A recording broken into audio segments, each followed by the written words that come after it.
Nakabatay sa tugon ng Integrated Provincial Health Office sa kanilang query ang paglaan ng pondo ng sangguniang panlalawigan para sa mga health navigator ng South Cotabato.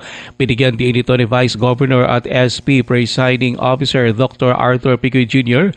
Ito ang paliwanag ni Pinggoy ng tapyasan ng SP ang 14 million pesos na pondo para sa mga provincial health navigator.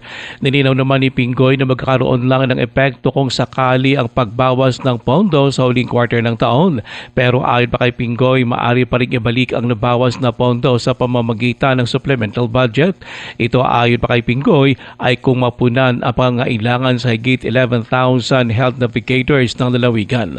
Kaya ayon kay Pinggoy, hindi totoo na walang inilaang pondo ang SP para sa mga health navigator. Meaning isipon na sa mga October to December, I would like to disagree sa ginambal ni Governor nga way pondo para doon. Ang SP can cut the budget pero hindi naman pwede ma-realign. There is a check and balance between the executive and legislative department.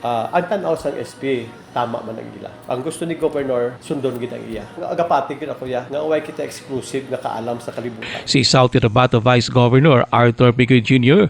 nauna nang sinabi ni Governor Reynaldo Tamayo Jr. na mahalaga ang provincial health navigators para maabot ng lalawigan ang ideal na isang health worker sa kada 20 household. Bunsod ito nakakulangan pa rin ng barangay health workers sa lalawigan. Ang provincial health navigators ay may 500 piso na honorarium kada buwan. Ruel Usano, NDBC Bida Balita.